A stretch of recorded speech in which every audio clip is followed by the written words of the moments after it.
Have you ever looked at an old photograph and felt like something was off?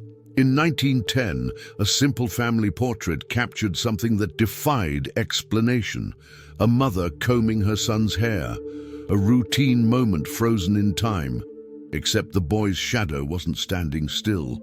What you're about to hear is a story that blurs the line between reality and the unexplainable, where a family's peaceful life unravels after one impossible photograph.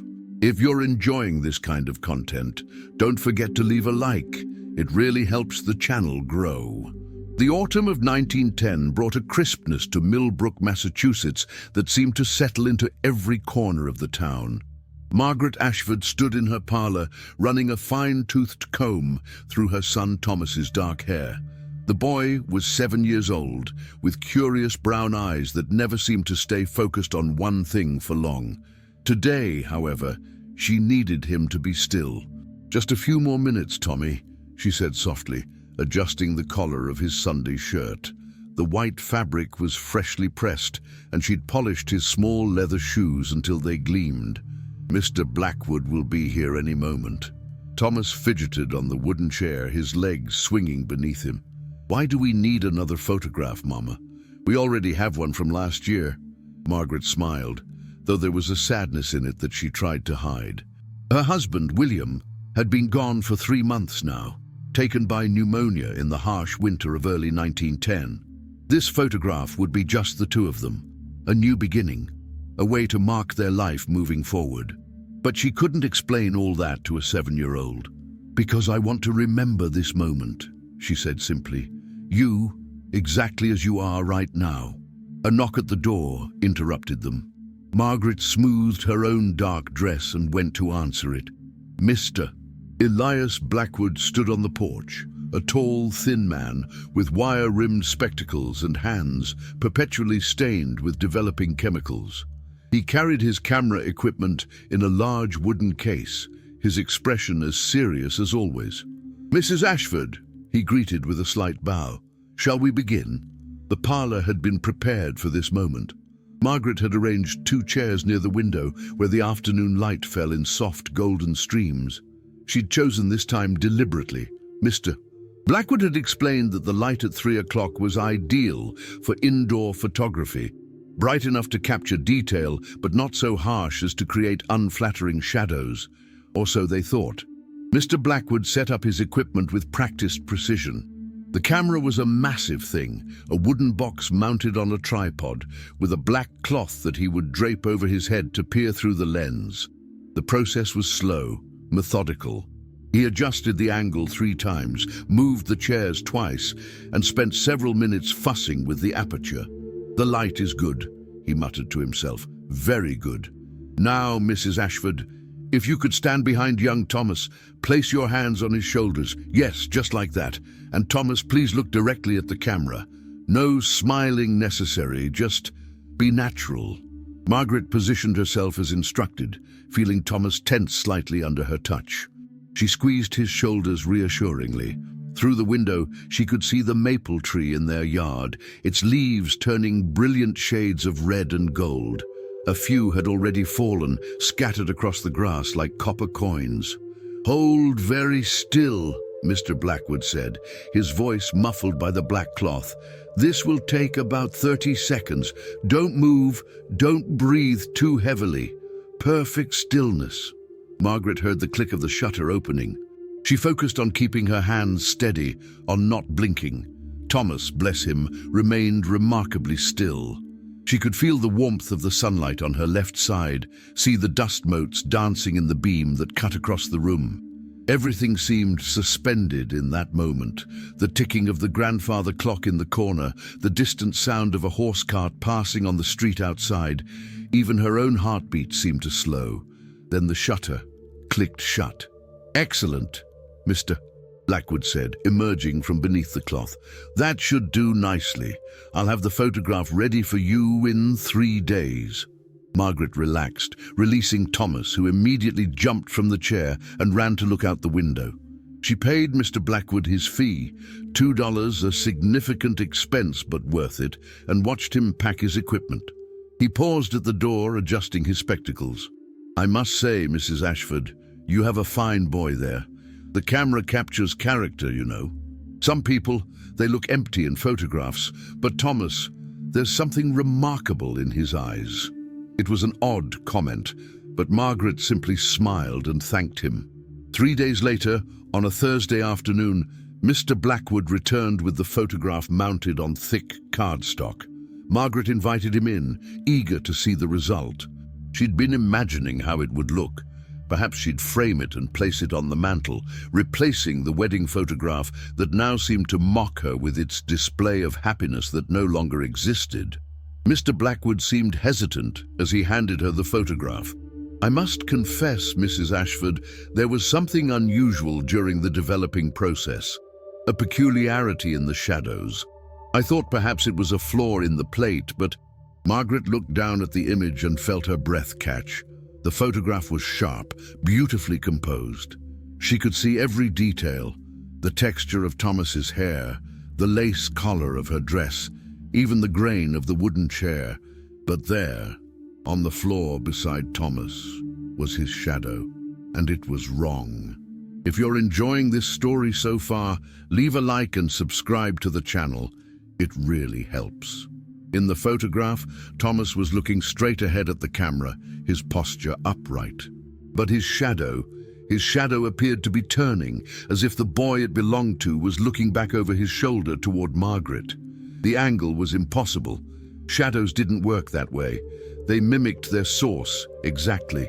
"I assure you, the camera was positioned correctly," Mr. Blackwood said quickly, misreading her silence as displeasure with his work. "I've never seen anything quite like it. Perhaps a trick of the light or some reflection." But Margaret wasn't listening. She was staring at the shadow, at the way it seemed almost alive on the paper, frozen in a moment of movement that should have been impossible to capture. Margaret couldn't stop looking at the photograph.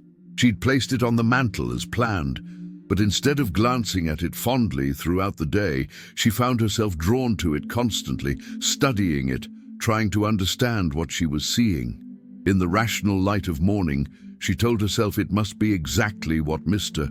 Blackwood suggested, a trick of the light, an optical illusion created by the way the sunlight had fallen through the window at that precise moment. But the photograph didn't feel like an illusion. It felt like evidence. Thomas noticed her preoccupation. "Mama, why do you keep staring at it?"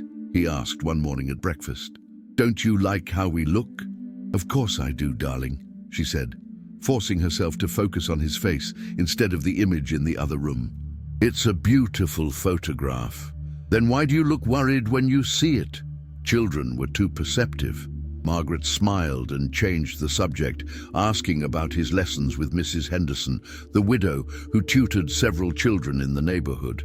But even as Thomas chattered about arithmetic and geography, her mind kept returning to that shadow. That night, after Thomas had gone to bed, Margaret brought the photograph to the kitchen table and lit an oil lamp.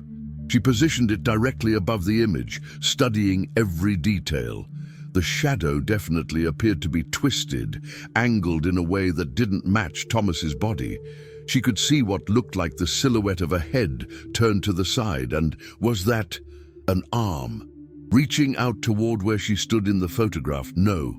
She was being foolish, seeing things that weren't there.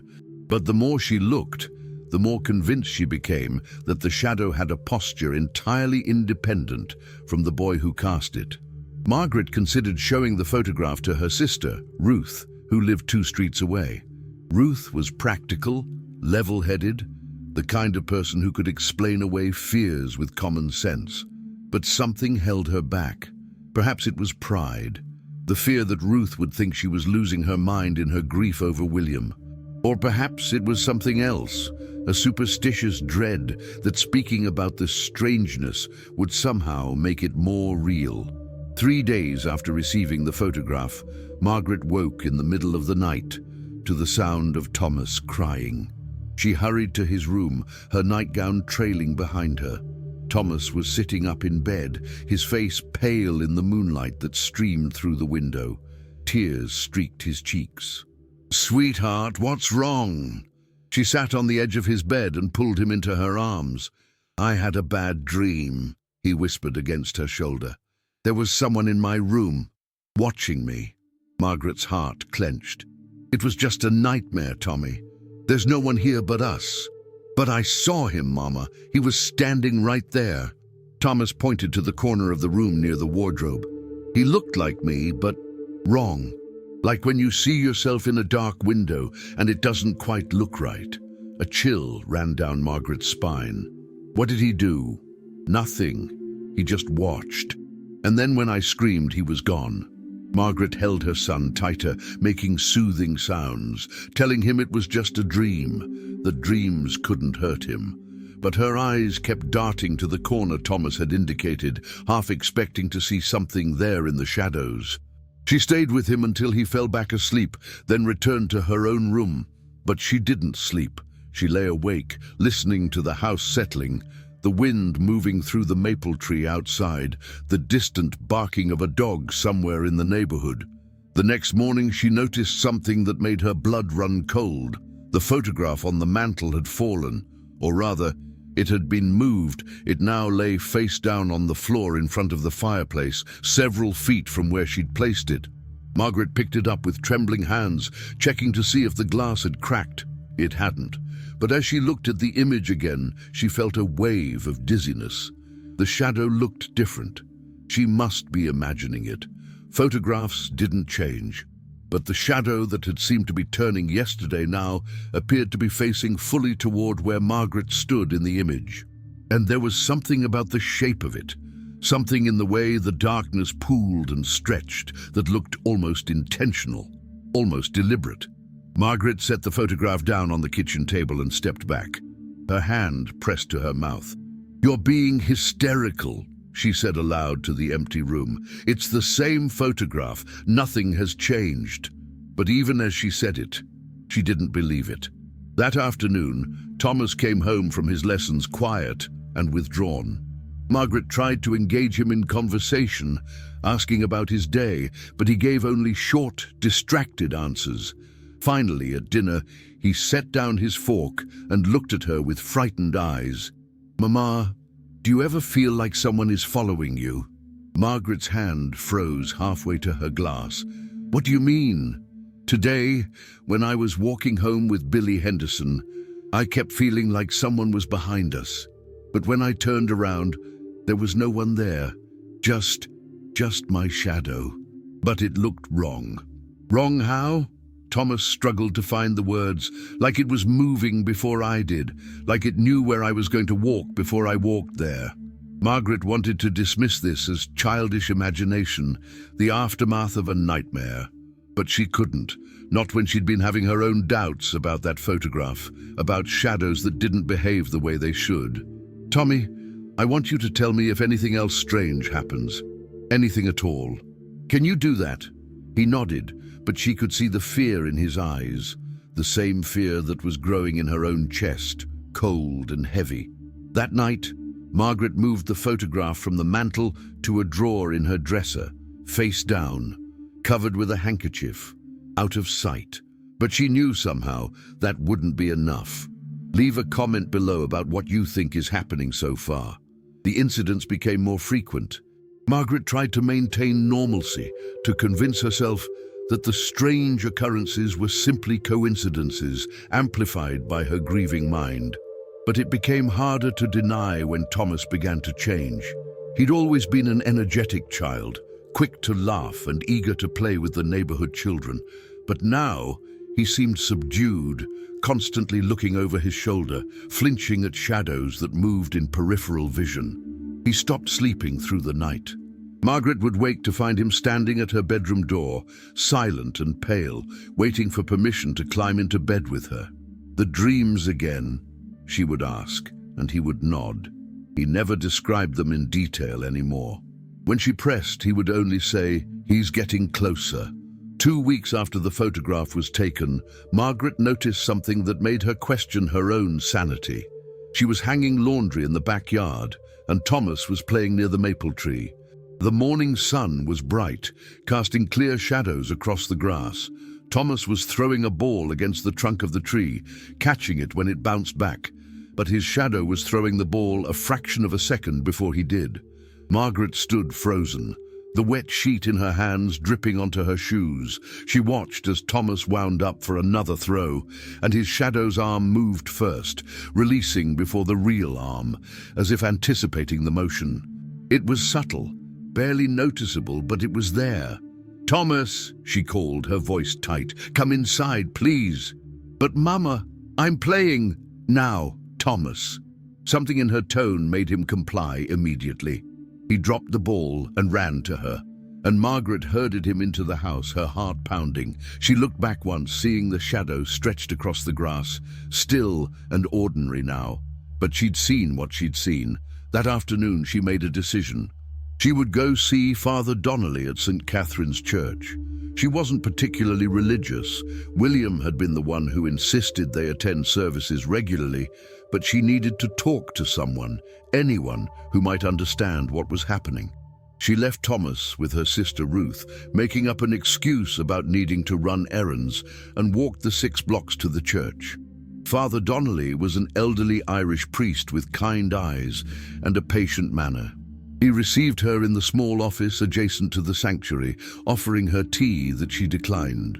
"Father, I need to ask you about shadows." If he found the question strange, he didn't show it. "What about them, my child?" Margaret struggled to explain without sounding insane. She told him about the photograph, about Thomas's nightmares, about the shadow that seemed to move independently. Father Donnelly listened without interruption, his weathered hands folded on his desk. When she finished, he was quiet for a long moment. Then he said, "In my years as a priest, I've heard many things that defy easy explanation. The church teaches that there are forces in this world we don't fully understand. Not ghosts or demons necessarily, but echoes, remnants. Sometimes grief opens us up to perceiving things we normally couldn't see. So you think I'm imagining it? That it's just my grief over William? I think grief is powerful," he said carefully.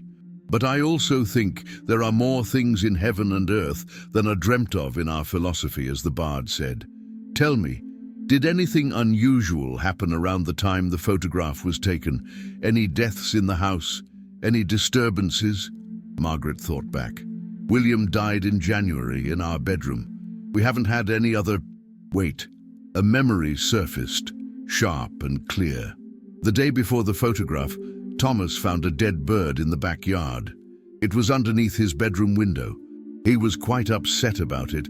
I told him it was natural, that birds sometimes flew into windows and hurt themselves, but, Father Donnelly prompted, but it didn't look like it had hit anything.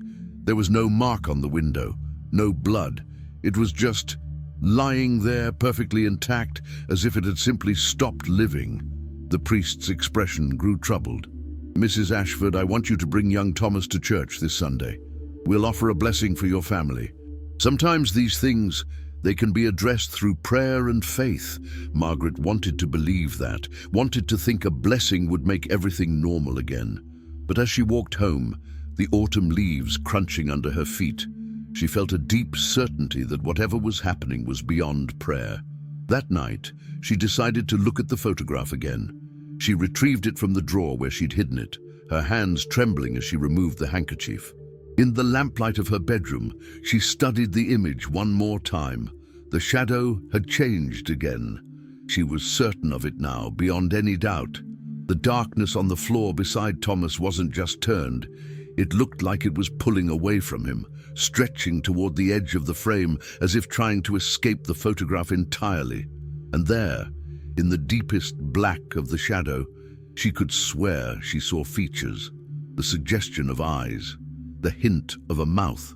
Margaret dropped the photograph as if it had burned her. It landed face up on her bed, and she backed away from it, her breath coming in short gasps. From Thomas's room down the hall, she heard a soft thump, then another. Then the sound of her son's voice, frightened and calling for her.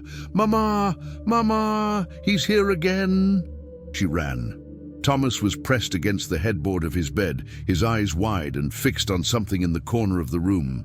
Margaret followed his gaze but saw nothing, just the familiar shapes of the wardrobe, the small desk, the bookshelf with his picture books. "Where?" she demanded. "Where is he?" Thomas pointed with a shaking hand. "There, right there. He's standing in his own shadow, Mama. He's hiding in it." Margaret stared at the corner, at the ordinary shadows cast by the wardrobe, and felt a terror unlike anything she'd ever known. Because, for just a moment, just a fraction of a second, she thought she saw it too. A silhouette within the shadow, darker than the darkness around it, shaped like a small boy, shaped like Thomas. Margaret didn't sleep that night. She sat in a chair in Thomas's room, watching the corners, watching the shadows, watching her son as he finally drifted into an exhausted sleep near dawn. The lamp burned low beside her, and she kept it lit even as the first grey light of morning seeped through the windows. She needed answers, and she knew exactly where to start. After breakfast, she left Thomas with Ruth again. Her sister was beginning to ask questions about why Margaret needed so much help lately, but Margaret deflected with vague comments about errands and appointments. Then she walked to Mr. Blackwood's photography studio on Market Street. The studio occupied the ground floor of a narrow brick building, its large front windows displaying sample photographs in ornate frames. A bell chimed as Margaret entered, and she found Mr. Blackwood in the back room, developing plates in trays of chemicals. He looked up, surprised. "Mrs. Ashford, how can I help you?" "I need to ask you about the photograph you took of Thomas and me. You said there was something unusual during the developing process." Mr. Blackwood wiped his hands on a stained apron, his expression becoming guarded. "Yes, I mentioned that, but as I said, it was likely just a peculiarity of the light." "Please," Margaret interrupted, "I need to know exactly what you saw. Everything, no matter how strange." The photographer studied her face, seeming to recognize something in her desperation. He sighed and gestured for her to follow him to his work table, where several other photographs lay in various stages of completion. "When I developed your photograph, the image that appeared on the plate was inconsistent. Usually the image emerges gradually, all at once. The whole picture becomes visible at the same rate, but with yours, the shadow appeared first. Before anything else, it was fully formed in the developing tray for nearly 10 seconds before the rest of the image began to show." Margaret felt her mouth go dry. "What does that mean? In technical terms, it shouldn't be possible. The light exposure affects the entire plate simultaneously. There's no mechanism by which one part of an image could develop faster than another, especially not a shadow, which is essentially the absence of light." He paused, adjusting his spectacles. "I've been doing this for 20 years, Mrs. Ashford. I've never seen anything like it." "Did you keep the plate, the original negative?" "I did. It's my practice to keep all plates for at least 6 months, in case a client wants additional prints." He moved to a filing cabinet and began searching through labeled envelopes. "Here, this is yours." He held up the glass negative to the light. Margaret stepped closer, squinting at the reversed image. In the negative, light and dark were inverted. Her white dress appeared black. Thomas's dark hair appeared light. But the shadow looked wrong, even in negative form. It appeared too dense, too solid, as if it had captured more darkness than should have been possible. "Mr. Blackwood, have you ever heard of a photograph capturing something that wasn't there when the picture was taken?" He set the negative down carefully. "I've heard stories. Spiritualists claim to photograph the dead, of course, but those are parlor tricks, double exposures, clever manipulation of the developing process. But what you're describing..." He trailed off, then asked quietly, "What have you seen, Mrs. Ashford?" She told him about Thomas's nightmares, about the shadow that moved wrong, about how the photograph itself seemed to change. Mr. Blackwood listened with growing unease, and when she finished, he was quiet for a long time. "There's a man you should speak to," he finally said. "Dr. Marcus Webb. He's a professor at the university, studies optical phenomena and photographic anomalies." Some call him eccentric, but he's published papers on unexplained images captured by cameras. If anyone might understand what's happening, it would be him. Margaret took down the address Mr. Blackwood provided, a university office building on the other side of town. She thanked him and left, her mind racing. She had to see this Dr. Webb, had to find out if there was any rational explanation for what was happening. But first, she needed to check on Thomas. She arrived at Ruth's house to find her sister in the kitchen looking troubled. "Margaret, I need to talk to you about Tommy. What happened? Is he all right?" "He's fine, he's playing in the garden. But Margaret, he was drawing pictures while I was preparing lunch. Look at these." Ruth led her to the dining table, where several sheets of paper were scattered. Margaret picked them up one by one, her heart sinking with each image. Thomas had drawn himself, crude stick figures, but unmistakably meant to be him. And in each drawing, there were two of him. One standing in sunlight, one standing in shadow. Separate, distinct. In the final drawing, the shadow figure was walking away, its hand outstretched toward something Thomas had scribbled in black crayon. Margaret couldn't tell what it was meant to be. Maybe a door, maybe just darkness. "He said he was drawing his friend," Ruth said softly. "When I asked him who his friend was, he said, 'The one who lives in my shadow.' Margaret, what's going on?" Margaret couldn't answer. She gathered the drawings, her hands shaking, and went to find Thomas in the garden. He was sitting under an apple tree, playing with small wooden soldiers. She sat down beside him. "Tommy, I need you to tell me the truth. This friend you've been talking about, the one in your dreams, the one in your shadow, what does he want?" Thomas didn't look up from his toys. "He wants to be me." "What do you mean?" "He's tired of being a shadow. He wants to be real like me. He wants my body." The words were said so matter-of-factly, so calmly, that they were even more chilling. Margaret pulled Thomas into her arms, holding him tight. "That's not going to happen," she said firmly. "I won't let it." But even as she said it, she wondered if she had any power to stop something she didn't understand. That afternoon, carrying the photograph and Thomas's drawings, Margaret went to find Dr. Marcus Webb.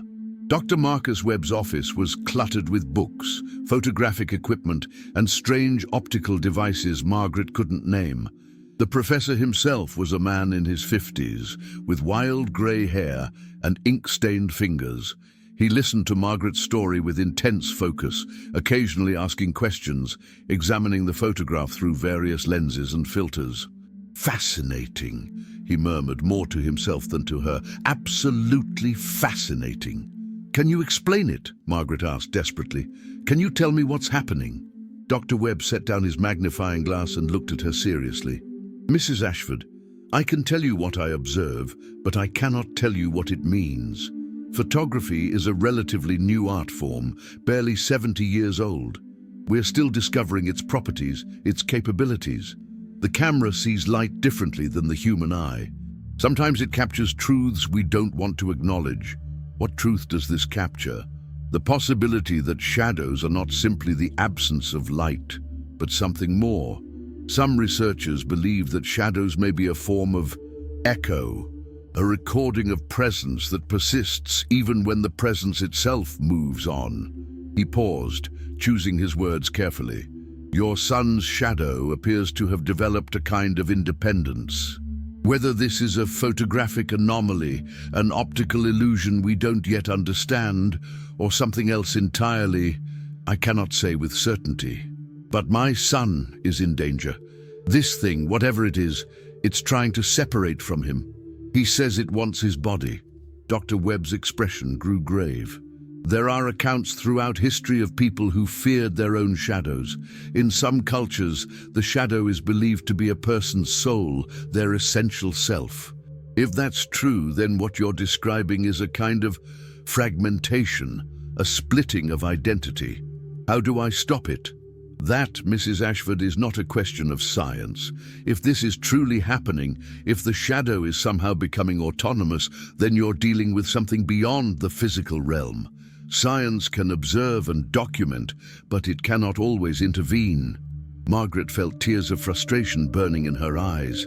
"Then what am I supposed to do?" Doctor. Webb was quiet for a moment, then said, "In folklore, shadows are bound to their source. They cannot exist without the body that casts them. Perhaps the key is not to fight the shadow, but to reinforce the bond. To remind your son that the shadow is his, that it cannot have power over him unless he gives it. It wasn't much, but it was something." Margaret thanked Dr. Webb and left, clutching the photograph. She collected Thomas from Ruth's house and took him home. That evening, as the sun set and long shadows stretched across their parlor, she sat with him and tried to explain what she barely understood herself. "Tommy, listen to me. Your shadow is part of you. It's made by your body, blocking the light. It can't exist without you, and it can't hurt you. Do you understand?" Thomas nodded, but his eyes were doubtful. "But Mama, it feels like it can. When I see it moving wrong, when I feel it watching me, it feels very real." "Feelings can lie to us," Margaret said, though she wasn't sure she believed her own words.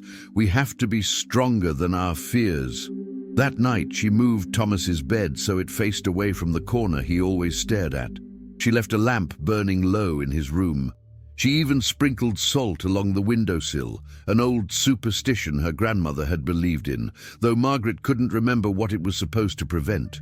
For 3 days, things were quiet. Thomas slept better. The photograph remained unchanged when Margaret checked it. She began to hope that perhaps the worst was over, that whatever strange phenomenon had occurred was fading. Then, on a grey October morning, Thomas came to her at breakfast and said, "Mama, I don't see my shadow anymore." Margaret's coffee cup froze halfway to her lips. "What? Come look." She followed him to the window where sunlight streamed in weakly through the clouds. Thomas stood directly in the light, and Margaret looked down at the floor. There was no shadow. The light was clearly hitting Thomas's body. It should have created a shadow. But the floor beneath him was uniformly bright, as if he weren't there at all, as if he were made of glass and the light passed straight through him. Margaret felt her knees weaken. She grabbed the window frame for support. "Where did it go?" Thomas asked, his voice small and frightened. "Where is it, Mama?" As if in answer, they both heard something from upstairs. A soft, thumping sound, rhythmic and deliberate, coming from Margaret's bedroom. They climbed the stairs together, Margaret's hand tight around Thomas's. The sound grew louder as they approached. She pushed open her bedroom door. The photograph had been removed from the drawer. It sat in the center of her bed, face up, and the shadow in the image, Thomas's shadow, was gone. The floor in the photograph beside the boy was blank, empty, as if the shadow had simply stepped out of the frame. Margaret and Thomas stood in the doorway, staring at the impossible image. Then, slowly, they both became aware of a third presence in the room. A cold spot near the window, a distortion in the air, like heat, shimmer but opposite. A darkness that seemed to absorb light rather than refract it. And within that darkness, standing perfectly still, was a silhouette. The size and shape of a 7-year-old boy. Thomas gasped and pressed against Margaret. The shadow figure didn't move, didn't speak. It simply stood there, existing independently, impossibly. "What do you want?" Margaret whispered. The shadow didn't answer. Perhaps it couldn't. It only watched them with the suggestion of eyes, waited with the patience of something that had all the time in the world. Margaret pulled Thomas out of the room and shut the door. Her hands were shaking so badly she could barely turn the key in the lock. She knew it wouldn't hold. Locks couldn't stop shadows, couldn't stop something that had no physical form, but she had to do something. "Pack a bag," she told Thomas. "We're going to stay with Aunt Ruth." But even as they gathered their things, even as they fled the house, Margaret knew they couldn't run from this. The shadow wasn't tied to the house. It was tied to Thomas. And it had already proven it could separate itself. They never did learn what the shadow truly was. Whether it was a photographic anomaly that somehow manifested in reality, whether it was something that had always existed and the camera simply revealed it, whether it was a projection of Thomas's fears given form, these questions remained unanswered. Margaret and Thomas moved from Millbrook shortly after, leaving the house and the photograph behind. But wherever they went, Thomas would sometimes feel that familiar presence, the sense of being watched by something that wore his shape. On sunny days, he would check his shadow compulsively, making sure it moved when he moved, making sure it stayed where shadows belonged. Most days, it did. But sometimes, just sometimes, in the corner of his eye, he would catch it moving a fraction too slow or turning its head to look at something he wasn't looking at. And on those days, he remembered what it felt like to stand in sunlight and cast no shadow at all, to know that some part of himself had detached and existed somewhere else, waiting.